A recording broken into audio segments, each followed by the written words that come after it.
नमस्कार दोस्तों। धनतेरस एक ऐसा पर्व है जो दिवाली से ठीक पहले आता है और माना जाता है कि इस दिन पूजा अगर सच्चे नियम और श्रद्धा से की जाए तो घर से गरीबी और कष्ट दूर होकर सुख समृद्धि का वास होता है। लेकिन क्या आप जानते हैं कि केवल बर्तन खरीदना या सोना लेना ही धनतेरस नहीं, असली राज तो इस दिन की पूजा विधि में छिपा है।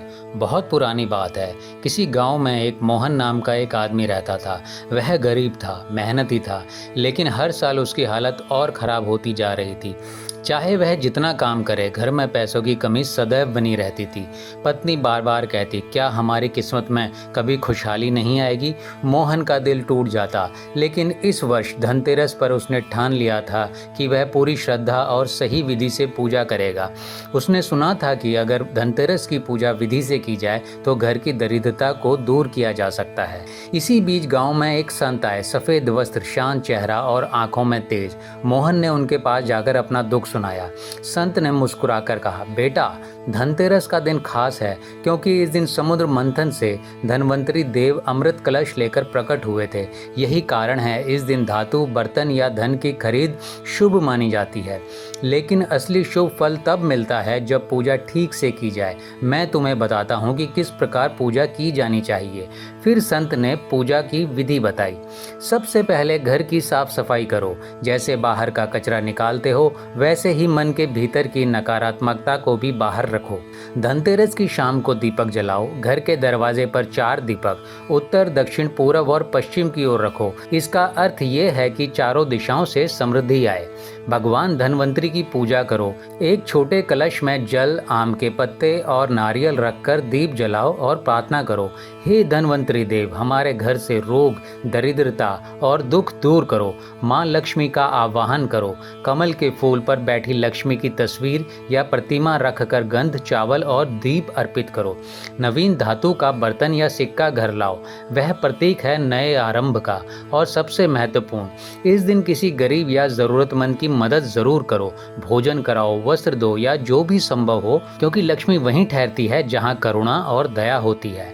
मोहन ने ठीक वैसे ही किया। उसने अपने घर को अच्छे से साफ किया, दीपक जलाए और पूरे मन से भगवान धनवंतरी और लक्ष्मी माता की पूजा की। पूजा के बाद उसने एक बूढ़ी औरत को खाना खिलाया और एक अनाथ बच्चे को कपड़े दिए। उस रात पहली बार उसे अपने घर में अजीब सी शांति महसूस हुई।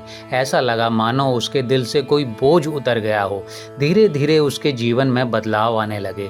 जिस काम में वह बार बार असफल होता था वही काम अब सफल होने लगा। उसके खेतों में पैदावार अच्छी होने लगी, व्यापारियों से अच्छे संबंध बनने लगे और कुछ ही वर्षों में मोहन का घर खुशियों और समृद्धि से भर गया। दोस्तों, इस कहानी से हमें यही समझ आता है कि धनतेरस का असली मतलब केवल सोना या बर्तन खरीदना नहीं होता। असली मतलब होता है अपने घर और मन की सफाई करना, दीपक से अंधकार दूर करना, भगवान धनवंतरी और लक्ष्मी का सच्चे भाव से आह्वान करना और जरूरतमंदों की मदद करना। गरीबी केवल पैसों की कमी से नहीं होती, गरीबी तो सोच और आचरण की होती है। जब हम श्रद्धा और दया के साथ पूजा करते हैं तभी सच्चा धन, सुख, शांति और समृद्धि हमारे जीवन में प्रवेश करता है।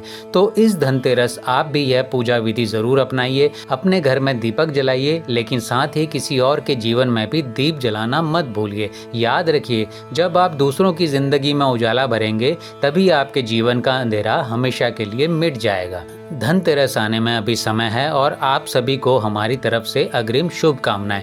आपके घर से गरीबी, कष्ट और अंधकार दूर होकर हमेशा सुख समृद्धि बनी रहे। और इसी प्रकार के वीडियोस देखने के लिए हमारे चैनल ज्ञान ज्योति को सब्सक्राइब कीजिए। जय श्री राम।